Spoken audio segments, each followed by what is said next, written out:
Anxiety, filling up every space, no privacy. And silently, it could build and build until you finally see. Whoa, it's taking over, damn no closure, moving closer. No exposure, I just wanna be a loner. Some can't stay sober, looking over all their shoulders, like moving boulders just to get out of the home. It sucks, I've had enough, I don't wanna feel the stuck under the rug, all my problems that I shove. I got nightmares in my head, I fear that the thoughts build up until I can't hear, that my mind fills up into a creature.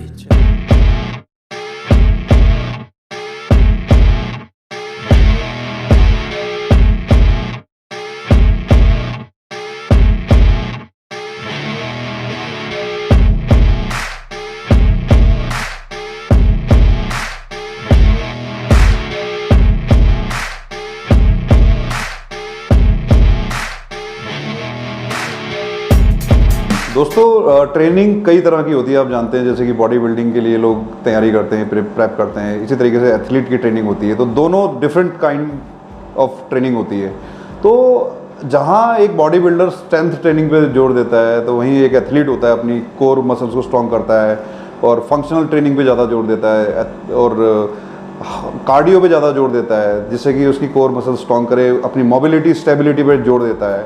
तो कई चीज़ें इसमें involve होती है। अगर हम fitness journey में अगर इन चीज़ों को इन्वॉल्व करें, एक एथलीट वाली जो फिटनेस जो ट्रेनिंग होती है उसको इन्वॉल्व करें, तो बहुत ही अच्छा फ़र्क आ सकता है और अच्छी शेप में आ सकते हैं।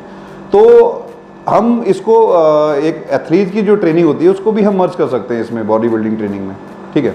तो इसके लिए हम आज का टॉपिक थोड़ा सा डिफरेंट है, जो हमारे जो नए एथलीट होते हैं, जो कि ट्रेनिंग के लिए प्रेप करते हैं, अपनी अलग अलग स्पोर्ट्स एक्टिविटी के लिए अपनी तैयारियां करते हैं, तो उनको समर्पित है ये आज का टॉपिक। और साथ साथ हमारे जो भी फिटनेस ट्रेनिंग वगैरह करते हैं, तो उनके लिए भी बहुत काम की चीज़ है। तो ध्यान से देखिएगा ये टॉपिक। और इस टॉपिक का हम नाम दे सकते हैं कि स्पोर्ट्स ट्रेनिंग, फिटनेस ट्रेनिंग जो होती है एथलीट की, किस तरीके से होती है, ठीक है। तो एथलीट फिटनेस ट्रेनिंग। तो चलिए शुरू करते हैं टॉपिक। नमस्कार दोस्तों, मेरा नाम है संजय। एथलीट ट्रेनिंग की बात करें तो इसमें चाहे एथलीट की ट्रेनिंग हो, चाहे कोई बॉडी बिल्डर की ट्रेनिंग हो, सब में वार्म अप एक बहुत अहम पार्ट होता है। तो कभी भी किसी भी वर्कआउट की स्टार्टिंग होती है वो वार्म अप के साथ होती है। वार्म अप से हमें फ़ायदा क्या होता है? वार्म अप से हमारा ब्लड सर्कुलेशन इंक्रीज होता है, ब्लड फ्लो बॉडी में अच्छे से होता है, जिससे कि बॉडी प्रिपेयर हो जाती है अच्छी वर्कआउट के लिए, अच्छी स्ट्रेंथ ट्रेनिंग के लिए। तो वार्म अप एक बहुत ही इंपॉर्टेंट हिस्सा है, इसको जरूर अपनाना चाहिए। तो ये होता है फर्स्ट पार्ट। सेकंड पार्ट पे आते हैं। सेकंड पार्ट होती है इनकी, जो भी एथलीट भाई लोग होते हैं, इनकी क्या होती है? Strength training. स्ट्रेंथ ट्रेनिंग क्या होता है? इसमें सबसे पहले हमें होता है high intensity workout. High intensity workout का मतलब ये नहीं है कि हैवी वेट उठा रहे हैं या फिर कुछ। इसमें क्या होता है? फंक्शनल ट्रेनिंग होती है। इसमें कंडीशनिंग पे काम किया जाता है और फंक्शनल ट्रेनिंग होती है और स्पोर्ट्स स्पेसिफिक ड्रिल होती है इसमें बेसिकली। जैसे क्रिकेटर की अलग ड्रिल होती है और फुटबॉलर की अलग ड्रिल होती है। मैं क्योंकि क्रिकेट खेलता हूँ तो आज मैं आपको यूनिफॉर्म में भी दिख रहा हूँ, तो अपनी टीम की यूनिफॉर्म में ही आया हूँ कि ताकि आपको थोड़ा फील भी आए कि हम भी खेलते हैं। कई मेरे वीडियो भी आपने शॉर्ट्स वगैरह और वीडियो देखे होंगे, तो थोड़ा सा जानकारी रखते हैं हम, तो मैं वो आपके साथ शेयर कर रहा हूँ। काफ़ी टाइम से मैं क्रिकेट खेलता आ रहा हूँ। तो स्ट्रेंथ ट्रेनिंग भी बहुत इंपॉर्टेंट होती है। अब थर्ड पार्ट पे आते हैं हम। थर्ड पार्ट जो है वो है स्किल प्रैक्टिस। स्किल प्रैक्टिस में, जैसे कि मैंने पिछले पार्ट में बताया था आपको, कि स्पोर्ट्स स्पेसिफिक ड्रिल होती है, जिसमें कि हमें अपनी टेक्निक और कंडीशनिंग को इम्प्रूव किया जाता है। उसमें टेक्निक, जैसे मैं क्रिकेट की बात करूं, क्रिकेट में हम नेट प्रैक्टिस पे जाते हैं, ठीक है। उसमें कई ड्रिल होती है जिसमें हमें अपने उस पर काम करते हैं, शॉट सिलेक्शन में, ठीक है। किस बॉल पे पंच खेला जाएगा, किस में स्ट्रेट ड्राइव खेला जाएगा, किस में पुल मारा जाएगा, किस में हुक मारा जाएगा। तो बॉल की रीच देख के उसके हिसाब से हम शॉट सिलेक्शन करते हैं। इसी तरीके से अदर स्पोर्ट्स में भी इस तरीके से देखा जाता है, ठीक है। स्किल प्रैक्टिस के बाद सबसे बड़ी बात इसमें जो चीज़ आती है वो आती है रिकवरी। रिकवरी आप प्रैक्टिस के बाद कोई भी, चाहे आप वर्कआउट करोगे जिम में या फिर कोई ट्रेनिंग करोगे, कोई स्किल प्रैक्टिस करोगे, उसके बाद आपकी बॉडी को रिलैक्स चाहिए होता है, रिकवरी चाहिए होता है। तो रिकवरी के लिए जैसे कि हम बॉडी बिल्डिंग में फोम रोलिंग वगैरह या यूज़ करते हैं, और योगा की जो कई ड्रिल होती है रिकवरी के लिए और फ्लेक्सिबिलिटी के लिए, हम वो ड्रिल को कर सकते हैं। तो ये भी बहुत अहम हिस्सा होता है इसका, ठीक है। तो उसके बाद आते हैं 5th नंबर पार्ट पे। 5th नंबर पार्ट क्या है? Long distance cardio. ये इसके बारे में अगर मैं स्पेसिफिकली बताऊं, बॉडी बिल्डर से ज़्यादा एक एथलीट के लिए बहुत अहम पार्ट होता है। इसमें क्या होता है कि जैसे काफ़ी इनको स्ट्रेंथ एक नॉर्मल होती है या अच्छी स्ट्रेंथ इनको रखनी पड़ती है अपनी बॉडी में, लेकिन इनको कार्डियो एक्सरसाइज बहुत ज़्यादा करनी पड़ती है, क्योंकि पूरा दिन इनको भागना पड़ता है। जैसे अगर हम क्रिकेट मैच की बात करें तो 90 ओवर खेलते हैं, तो उसके लिए उसको बढ़ाने के लिए, इनको कार्डियो की रेंज को बढ़ाने के लिए इनको रनिंग, लॉन्ग डिस्टेंस रनिंग करनी पड़ती है। तो लॉन्ग डिस्टेंस रनिंग हो गई, इसके कुछ पार्ट आते हैं जैसे कि साइकिलिंग हो गया और स्विमिंग हो गया, तो इसको भी शामिल कर सकते हैं। ठीक है, लॉन्ग डिस्टेंस कार्डियो के अलावा इसमें 5th पार्ट आता है कूल डाउन। कूल डाउन आप देखोगे, मैंने अपने वर्कआउट के जो सजेशन वीडियो जो थे उसमें भी बताया था कि कूल डाउन बहुत इंपॉर्टेंट होता है। तो सिमिलरली अपना इसकी ट्रेनिंग में भी हमें कूल डाउन करना पड़ता है। तो इसमें कूल डाउन में क्या होता है कि जेंटल कार्डियो इसमें कर सकते हैं। जेंटल कार्डियो कर सकते हैं मतलब कि एक लाइट कार्डियो जो होता है, धीरे धीरे चलना है और कुछ टाइम के लिए चलना है।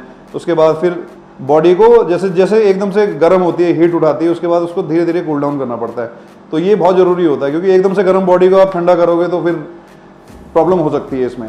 ठीक है, और स्ट्रेटेजिक स्ट्रेसलेस बॉडी में आनी चाहिए। ठीक है, तो स्मार्टली करना पड़ता है ये सब चीज़ें। और उसके बाद एक 6th नंबर है, बहुत ही अहम पार्ट है एक एथलीट के लिए, वो होता है मोबिलिटी पे वर्क करना, अपनी मोबिलिटी और स्टेबिलिटी पे वर्क करना।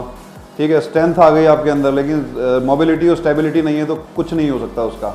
ठीक है, तो इसमें हम कर क्या सकते हैं कि मोबिलिटी स्टेबिलिटी के लिए हमें स्ट्रेचिंग वगैरह अच्छे से करनी पड़ती है। अच्छे से स्ट्रेचिंग करो, जॉइंट मोबिलिटी की पे वर्क करो। उसमें क्या क्या कर सकते हो, अपना रेजिस्टिंग ट्यूब होती है उससे आप वर्कआउट कर सकते हो। ठीक है, और उसके बाद स्ट्रेचिंग वगैरह अच्छे से लगा सकते हो। जिस पार्ट की, जैसे सपोज करो कि आप रनिंग वगैरह काफ़ी लॉन्ग डिस्टेंस रनिंग करिए, तो अपना लेग्स का पार्ट और हैमस्ट्रिंग का पार्ट की स्ट्रेचिंग कर सकते हो। तो ये बहुत अच्छा तरीका है, मतलब कि इस पर आपको बहुत फोकस करना पड़ेगा। ठीक है, उसके बाद एक और इम्पॉर्टेंट चीज़ है, वो है पावर एक्सरसाइज, जो कि एक आप देखोगे कि बॉडी बिल्डर भी थोड़ा सा अवॉइड करता है। ठीक है, तो पावर एक्सरसाइज में क्या होता है, इसमें एग्जॉस्टिक टाइप की एक्सरसाइज होती है, जिससे कि जैसे ओलंपिक लिफ्ट वगैरह होती है, ओलंपिक बार वगैरह आपने देखा होगा कैसे उठाते हैं। ठीक है, और इससे क्या होता है कि हमारी बॉडी की जॉइंट की मोबिलिटी अच्छी होती है और बॉडी की स्टिफनेस होती है वो ख़त्म होती है। ठीक है, तो ये बहुत ही इंपॉर्टेंट पार्ट है। उसके बाद आते हैं 7th नंबर। 7th नंबर में क्या होता है कि क्रॉस ट्रेनिंग। क्रॉस ट्रेनिंग आपने देखा होगा, क्रॉसफिट ट्रेनिंग वगैरह जो होती है, जिसमें कि बॉडी वेट एक्सरसाइज होती है। तो उसमें कई एक्सरसाइज होती है, वो आप मेरे पिछले वीडियो में आप देख सकते हैं। बॉडी वेट ट्रेनिंग के मैंने आपको कई वीडियो दिखाए हैं, तो उसमें से आप सेलेक्ट कर सकते हैं। ठीक है, और एक जो लास्ट जो पॉइंट है, 9th जो पॉइंट है, वो ये है, वो हर इंसान के लिए ज़रूरी होता है, जो भी ट्रेनिंग करता है, जो हार्डकोर ट्रेनिंग करता है, लाइट ट्रेनिंग करता है या कोई एथलीट ट्रेनिंग करता है। तो सबसे इंपॉर्टेंट पार्ट है रेस्ट। रेस्ट बॉडी के लिए बहुत ज़रूरी है। तो रेस्ट भी क्या होना चाहिए, जेंटल रेस्ट। अगर एथलीट की बात करें तो एथलीट का मतलब एथलीट के रेस्ट का मतलब ये नहीं होता कि आप पूरे दिन बिस्तरे में पड़े हुए हैं, ये नहीं चलता है एथलीट के लिए। एथलीट के रेस्ट का मतलब ये होता है, जो भी आपने ट्रेनिंग करी है पूरे हफ्ते में, उसको थोड़ा सा कम करना, मतलब उस लेवल पे नहीं करना, लेकिन एक डे डिसाइड करनी है, थोड़ा सा कम करना। जैसे किसी चीज़ के आप 5 किलोमीटर की साइकिलिंग करते हो तो 1 किलोमीटर कर लो, 1.5 किलोमीटर कर लो, लेकिन बॉडी में स्ट्रेंथ बनी रहनी चाहिए, आपकी रूटीन बना रहना चाहिए। ठीक है, तो कुछ कुछ बातें ऐसी थी कि मेरे को ये लगा कि एक एथलीट की लाइफ में भी जो फिटनेस का है बहुत बड़ा रोल होता है, और क्या क्या उसमें चीज़ें शामिल होती है। तो ये बात मैं आपसे शेयर करना चाहता था। तो ये था आपका आज का टॉपिक, और उम्मीद करता हूँ कि आपको अच्छा लगा होगा। अच्छा लगा हो तो लाइक कीजिए, मेरे चैनल को सब्सक्राइब कीजिए, और नए बहुत ही अच्छे टॉपिक के साथ दोबारा मिलता हूँ। तब तक के लिए धन्यवाद।